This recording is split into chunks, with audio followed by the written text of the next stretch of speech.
Hello everyone, સ્વાગત છે આપ સૌનો ટાર્ગેટ જીપીએસસી યુટ્યુબ ચેનલમાં. હું હર્ષલ જૈન સર આપનું સ્વાગત કરું છું. મિત્રો, આપણે લાસ્ટ સેશનમાં મૌર્ય વંશ વિશે ભણી ગયા હતા. મૌર્ય વંશના ઇતિહાસ જાણવાના સ્ત્રોત ટોપિક ભણી ગયા. ચંદ્રગુપ્ત મૌર્ય વિશે ભણી ગયા, પછી બિંદુસાર વિશે ભણી ગયા, અને એના પછી આપણે હવે જોવાનું થાય છે સરસ મજાનો એવો ટોપિક, એટલે કે સમ્રાટ અશોક છે, તેને આપણે જોવા જઈ રહ્યા છે. તો ચાલો શરૂઆત કરીએ. ભારતનો ઇતિહાસ મૌર્ય વંશ છે. એ ભારતનો સૌપ્રથમ પ્રમાણિત ઇતિહાસ છે. ભગવાનના દર્શન કરી લઈએ. મારું નામ હર્ષલ જૈન અને 7 વર્ષ કરતા વધુ ટીચિંગ એક્સપિરિયન્સ આ ફિલ્ડની અંદર છે, અને 4 કરતા પણ વધારે, 5 કરતા પણ વધારે વિષયની અંદર મને મહારથ પ્રાપ્ત છે. History, mathematics, reasoning, art and culture of Gujarat and constitution of India. અને નીચે આપેલી એક્ઝામિનેશન મેં પોતે ક્લિયર કરી છે. અમારી એપ્લિકેશન સરળ પાઠશાળા ડાઉનલોડ કરો, જ્યાં તમને free test, paid test, free PDF, free courses બધું જ તમને મળી રહેશે. તમે લાભ લઈ શકો છો. મહત્તમ મિત્રો તમારે એમાં અંદર જોડાઈ જવાનું છે. સાથે જો વાત કરીએ ફેનકોલ એપ્લિકેશન, તો ફેનકોલ એપ્લિકેશન છે એના પર તમે મારી સાથે વિડીયો કોલ થકી તમારા તમામ ડાઉટ સોલ્વ કરી શકો છો. આ જે ડાઉનલોડ કરો, આપણી આ જે ફેનકોલ એપ્લિકેશન છે એમાં તમે મને ફોલો કરી લો. લિંક કોમેન્ટ બોક્સમાં આપી છે, બધી જ તમે ત્યાંથી ડાઉનલોડ કરી શકો. ટાર્ગેટ જીપીએસસી જે યુટ્યુબ ચેનલને સબસ્ક્રાઇબ કરવાનું, હર્ષલ જૈન જીપીએસસી ને તમારે ફોલો કરી લેવાનું છે ટેલિગ્રામ ચેનલ ઉપર. સાંજે 9:30 વાગે તમારી માટે ક્લાસ આવે છે, તમે જોડાઈ શકો છો મારી સાથે રેગ્યુલર પર્પસ ઉપર. ઓકે, તો આપણે સીધા ચંદ્રગુપ્ત મૌર્ય ઉપર જઈએ. તમારી સામે સ્લાઇડ આવે એને તમે રિમાઇન્ડ કરવાનો પ્રયત્ન કરો ફરીથી કે ભાઈ ગઈકાલે આપણે ભણ્યા હતા, તો આપણે આમાંથી કેટલું યાદ છે એ તમે અહીંયા જોતા રહો. ગ્રંથો ભણી ગયા હતા, ઘણા બધા એવા સિક્કા, મુદ્રા, શિલાલેખ, અવશેષ ભણી ગયા હતા. ચંદ્રગુપ્ત મૌર્ય વિશે ભણી ગયા હતા, કઈ રીતે એમણે ધનાનંદને હરાવ્યો ચાણક્યની મદદથી. અને પછી ચંદ્રગુપ્ત મૌર્ય છે અને સેલ્યુકસ નિકેટર છે, એનો રાજદૂત અહીંયા આવ્યો હતો, બરાબર, જે ગ્રીક રાજદૂત હતો. એને પોતાનો જે મેગેસ્થનીસ છે, એ મેગેસ્થનીસ છે એ ચંદ્રગુપ્તના દરબારમાં મોકલ્યો, એમને આપી કાઢ્યો ભેટમાં. પછી એની પુત્રી હેલનાના લગ્ન છે તે ચંદ્રગુપ્ત મૌર્ય સાથે કરાવડાવ્યા. પછી ગુરુભદ્ર બાહુ છે, જેમના જે ફોલોઅર્સ છે, દિગંબર લોકો છે, એ ભદ્રબાહુથી જૈન ધર્મની દીક્ષા પણ એમણે લીધી હતી. આવી કંઈક વાતો આપણે કરી ગયા હતા. હવે મૌર્ય વંશ જે છે એમાં બિંદુસાર વિશેથી આપણે ચર્ચાની શરૂઆત કરી છે. ઓકે, બિંદુસારની પણ આપણે વાત કરી ગયા હતા. માતા દુર્ધરા, પિતા ચંદ્રગુપ્ત, અમિત્ર કેડીસ, અમિત્ર ઘાતક એટલે કે શત્રુનો નાશ કરવા વાળો. વાયુ પુરાણમાં તેને નંદસાર, ભદ્રસાર કહેવાય, અને જૈન ગ્રંથોમાં એને સીસેન તરીકે ઓળખવામાં આવે છે, બરાબર. અને હવે આપણે સ્ટાર્ટ કરીએ છીએ સમ્રાટ અશોક. સૌથી ઇમ્પોર્ટન્ટ ટોપિક સમ્રાટ અશોકનો. ઈસવીસન પૂર્વે 273 થી ઈસવીસન પૂર્વે 232. એ પાછળ ઈસવીસન પૂર્વે ના લખ્યો એનો મતલબ એમ નથી, આ બંને કમ્બાઈન જ છે, બરાબર. હોય ઘણા મિત્રોને કન્ફ્યુઝન થાય, પણ ક્લિયરન્સ અહીંયાથી આપી દો. ઈસવીસન પૂર્વે 273 થી ઈસવીસન પૂર્વે 232 આ સમયગાળો છે. અશોકની માતાનું નામ સુભદ્રાંગી હતું. શું હતું? સુભદ્રાંગી. ચંપાની રાજકુમારી હતી, ચંપા અંગ. પિતાનું નામ બિંદુસાર. સમ્રાટ અશોકે ઈસવીસન પૂર્વે 272 રાજગાદી પ્રાપ્ત કરી લીધી હતી. શું પ્રાપ્ત કરી લીધી ભાઈ? રાજગાદી પ્રાપ્ત કરી લીધી હતી.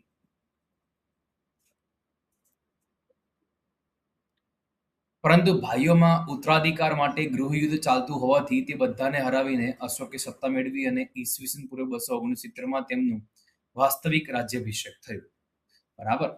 અશોક શાસક બનવાથી પહેલા ઉજ્જૈન અને તક્ષશિલાના ગવર્નર હતા, બરાબર. શાસક બનતા પહેલા તેઓ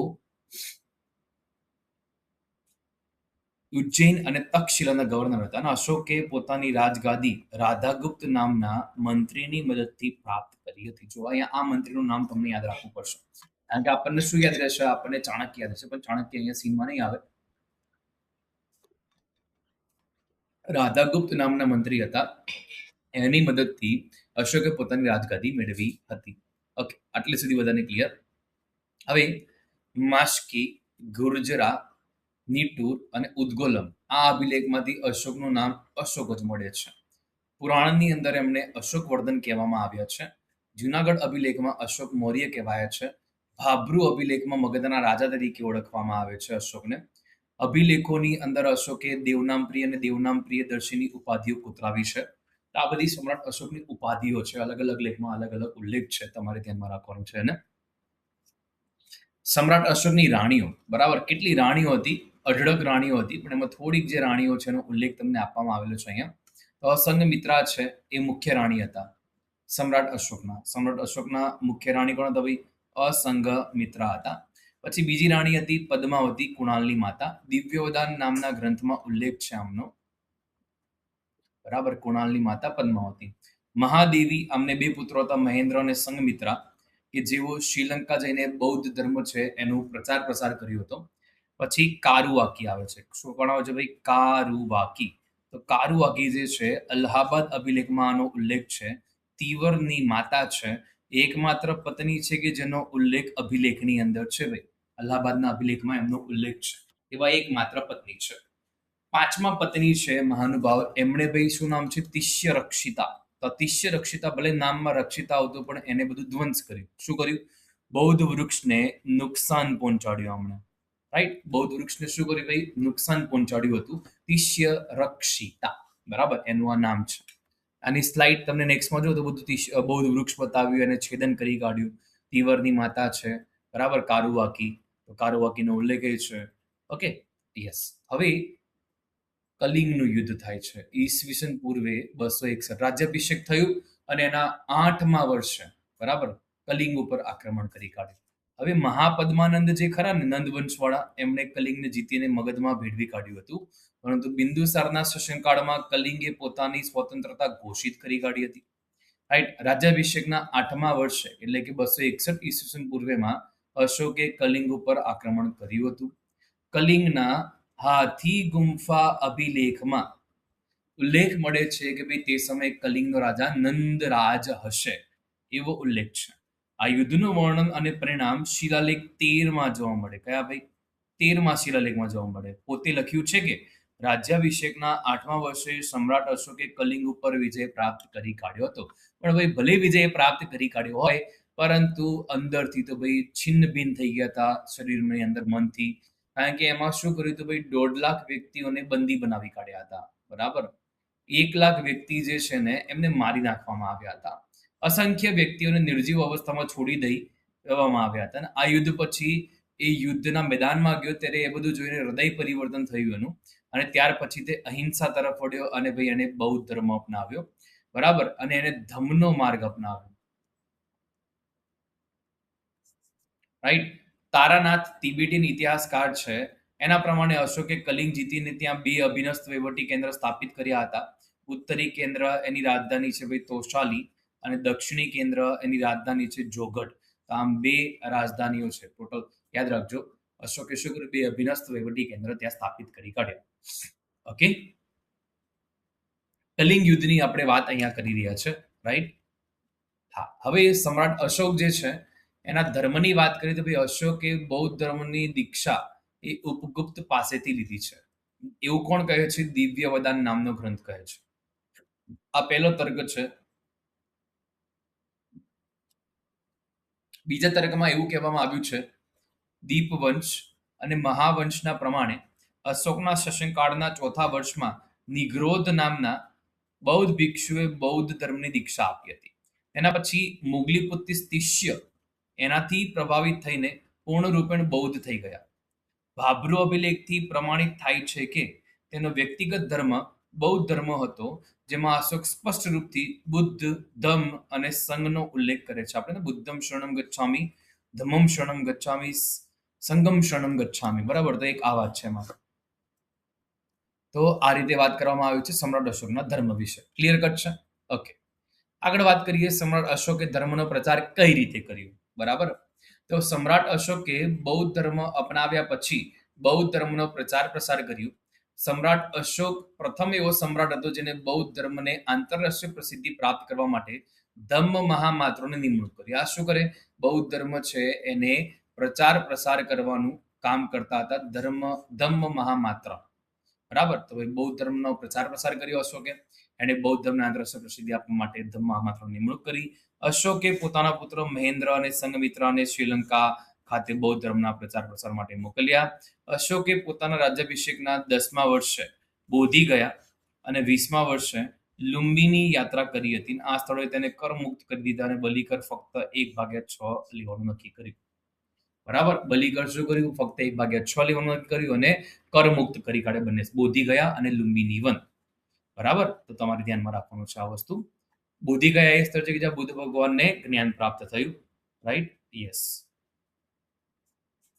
લુંબિની વન શું છે તમારે મને કહેવાનું? મને તો ખબર જ છે, પણ તમારે મને કહેવાનું છે કે લુંબિની વન ખાતે બૌદ્ધ ભગવાનનું શું સંકળાયેલું છે? જન્મ છે કે મૃત્યુ છે, બરાબર, કે દીક્ષા એમણે લીધી છે, કે એમને આ જ્ઞાનની પ્રાપ્તિ થઈ એ સ્થળ, વોટેવર જે પણ છે તમારે કહેવાનું છે કોમેન્ટ બોક્સમાં. ઓકે.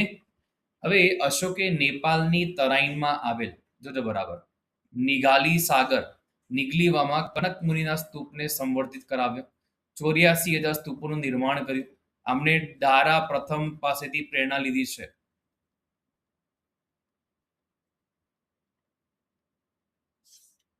બરાબર, બૌદ્ધ ધર્મને રાજકીય ધર્મ બનાવ્યો.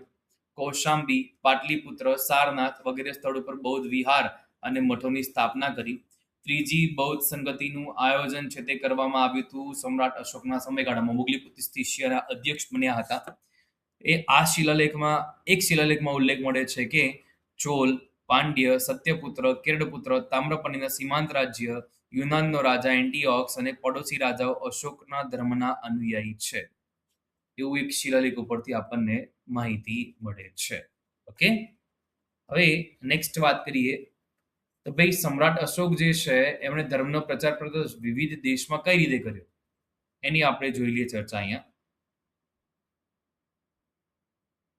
ઓકે.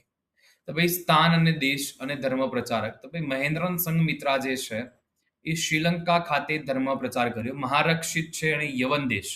મઝીમ છે હિમાલયવર્તી. મહારક્ષિત યવન દેશ. મહાદેવ છે તે મહિષમંડલ. મહાધર્મ રક્ષિત મહારાષ્ટ્ર.